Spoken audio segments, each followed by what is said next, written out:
Bonjour. Louis VIII, fils du roi Philippe Auguste, est connu dans l'histoire de France pour avoir remporté une belle victoire alors qu'il n'était encore que le prince Louis. On peut même dire une victoire décisive à La Roche-aux-Moines, près d'Angers, en 1214, sur Jean sans Terre, roi d'Angleterre. 2 ans plus tard, les barons anglais le choisissent comme roi et il débarque en Angleterre, mais il est vaincu en 1217. Il ne sera pas roi d'Angleterre, mais il sera roi de France. Sacré à Reims en 1223 par l'archevêque Guillaume de Joinville, il ne régna que 3 ans et s'illustra surtout lors de la croisade contre les Albigeois, au cours de laquelle il bat le comte de Toulouse, Raymond VI, qui protégeait les Cathares sur ses terres et s'empare de sa ville, Avignon, après un long et sanglant siège de 3 mois. En raison de sa réputation de férocité envers ses adversaires, mais aussi de sa loyauté et de son énergie, il est alors surnommé le Lion. En route pour Paris, en octobre 1226, il est pris de fièvre à Montpensier et il doit s'aliter, victime probablement d'une épidémie de dysenterie, même si l'on évoquera plus tard un possible empoisonnement.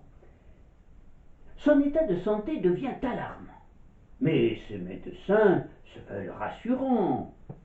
Ce sont, d'après eux, ses longs mois d'abstinence sexuelle et sa continence imposée par la situation lors du siège d'Avignon qui ont déréglé sa santé. À cette époque, on prêtait à l'acte sexuel des vertus de régénérescence, ce qui était bien pratique pour les vieillards agonisants qui souhaitaient partir en beauté pour l'autre monde en séduisant les jouvencelles. Alors vint une idée lumineuse à Archambaud de Bourbon, son fidèle compagnon. Voici ce que nous rapporte Guillaume de Puylaurens, chapelain de Raymond VII. Au retour de la croisade des Albigeois, le roi tomba malade en Auvergne. On disait qu'il pouvait guérir s'il voyait une femme.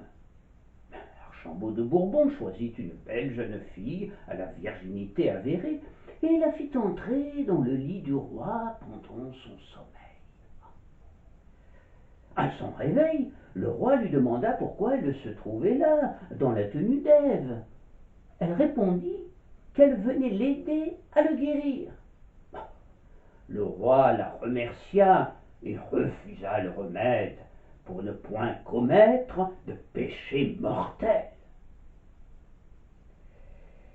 Le lion, tant redouté, et à qui on reprochait parfois son manque d'empathie, les Albigeois en savaient quelque chose, avait été touché par la candeur et l'innocence de cette jeune fille timide, presque une enfant, qu'on forçait à coucher avec un mourant. Il prit la peine de lui expliquer, avec une grande délicatesse, qu'il n'avait jamais rencontré une aussi jolie guérisseuse, mais qu'il préférait mourir plutôt que d'être infidèle à sa femme qu'il adorait. Sa femme adorée n'était autre que Blanche de Castille, qu'il avait épousée en 1200.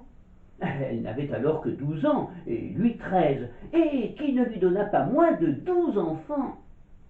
Parmi eux, le futur Louis IX, qui sera canonisé sous le nom de Saint Louis, et dont la figure est inséparable de l'image de son chêne à Vincennes, sous lequel il rendait la justice. Blanche de Castille éduqua elle-même son fils Louis, lui transmettant sa grande piété et lui inculquant ses préceptes de moralité et son sens du devoir. C'était une femme de caractère, mais sage et généreux, qui jamais ne ménagea son soutien à son époux. C'est dans d'atroces souffrances qu'à l'aube de ses 40 ans, le 8 novembre 1226, Louis le Lion, quelques jours seulement après avoir congédié en douceur sa singulière infirmière, passa de vie à trépas, la conscience tranquille.